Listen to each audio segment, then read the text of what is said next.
বুধবার ও বৃহস্পতিবার রাতের কালবৈশাখীর তাণ্ডব ও অকাল বৃষ্টিতে ব্যাপক ক্ষতির মুখে সুন্দরবনের একাধিক এলাকার বিস্তীর্ণ কৃষিজমি ডুবে গিয়েছে বিঘার পর বিঘা জমি।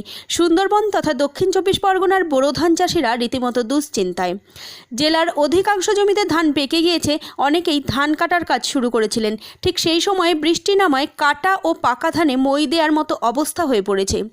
জয়নগর ও কুলতলির এলাকার চাষিদের অভিযোগ, জমিতে জল জমে ধান নষ্ট হচ্ছে, কাটা ধান ভিজে গিয়ে পচে যাওয়ার আশঙ্কা তৈরি হয়েছে। কেউ মহাজনের থেকে টাকা ধার করে চাষ করেছেন, কেউ জমানো পুঁজিকে কাজে লাগিয়েছেন।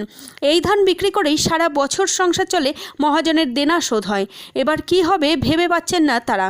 কৃষকরা বলছেন, সব ধান পেকে গিয়েছিল, কয়েকদিনেই কেটে ঘরে তোলা যেত ধান, এক বৃষ্টিতেই সব শেষ করে দিল। এখন কিভাবে সংসার চলবে, দেনা শোধ করবেন কিভাবে, তা নিয়ে তারা বুঝতে পারছেন না। এই ব্যাপারে চাষিদের উদ্দেশ্যে পরামর্শ দিলেন নিমপিট রামকৃষ্ণ আশ্রম কৃষি বিজ্ঞান কেন্দ্রের প্রধান তথা সিনিয়র কৃষি বিশেষজ্ঞ ডক্টর চন্দন কুমার মণ্ডল। জেলা কৃষি দপ্তর থেকে ক্ষতির পরিমাণ নির্ধারণ করা হচ্ছে বলেও জানা গেল। জয়নগর থেকে উজ্জ্বল বন্দ্যোপাধ্যায়ের রিপোর্ট, গাঙ্গেয় সুন্দরবন বার্তা। চাষের ক্ষতি, আমার নিজস্ব 10-12 বিঘা জমি চাষ, 5-7 বিঘা মতো এমনি কাটা রয়েছে। সেই কাটা ধানের উপরে বৃষ্টি হচ্ছে। এই বৃষ্টি এখন শুনতে পাচ্ছি খবরে যে এখন 2-3 দিন আবহাওয়াটা এরকমই থাকবে। কী উপায় হবে, আমরা কি করে ওই ধান বেচাকেনা করে আমাদের দেনা দেওয়ার এটা সেটা পৌঁছাতে হবে। কতটা ক্ষতি হলো আপনার? প্রচণ্ড হারে ক্ষতি হয়েছে আমার। কি নাম আপনার? আমার নাম জেহেন আলী মীর।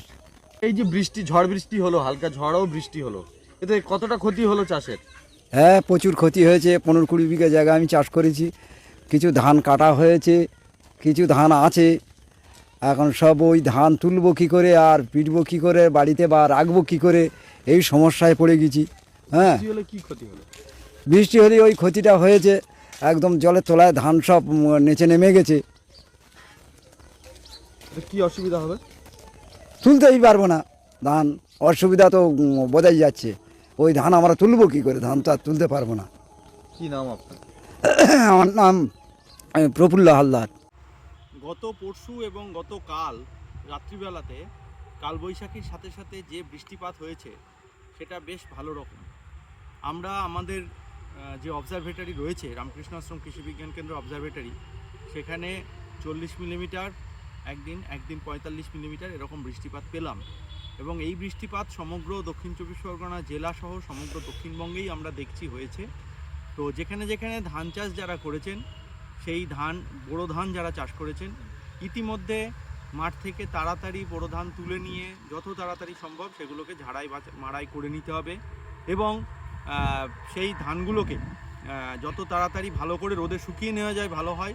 আগামী কয়েকদিন কিন্তু এইরকমই ওয়েদার চলবে, অর্থাৎ দিনের বেলাতে একটু রোদ হবে বা মেঘলা, রাত্রিবেলাতে বৃষ্টি হওয়ার সম্ভাবনা থাকছে, কালবৈশাখীর সম্ভাবনা থাকছে।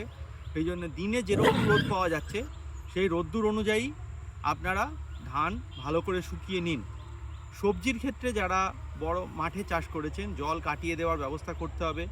আমরা যে জমিটায় দাঁড়িয়ে আছি এখানেও জল কাটিয়ে দেওয়া, আমরা আজকে সকালে দেখেছি জল কাটিয়ে দেওয়া হয়েছে। তো জল কাটিয়ে দেওয়ার জন্য পাম্প ব্যবহার করা হোক কিংবা নালা কেটে দিয়ে হোক, জল কাটিয়ে দেওয়া এবং গাছের গোড়াতে ট্রাইকোডার্মা সিউডোমোনাস স্প্রে করা, যাতে কোনো রকমের গোড়া পচা না হয়। মাঠে যে সবজি হোক, সেটা ঢ্যাঁড়স হতে পারে, বেগুন হতে পারে, আমরা এখন অড়হর জমিতে দাঁড়িয়ে আছি, এই রকমের যে কোনো জমিতেই এটা করতে হবে।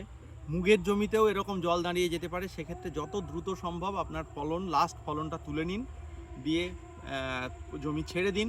এবং তারপরেই যেটা করণীয় সেটা হলো যে যদি সম্ভব হয় একটু শিকড় তৈরি করার হরমোন, আপনার দামি সবজি গাছ যেগুলো রয়েছে, যারা গরমের টমেটো বা বেগুন বা লঙ্কা এই সমস্ত চাষ করেছেন, তারা শিকড় তৈরি হওয়ার একটা হরমোন পাউডার পাওয়া যায়, সেটাকে জলে গুলে গাছের গোড়ায় স্প্রে করুন।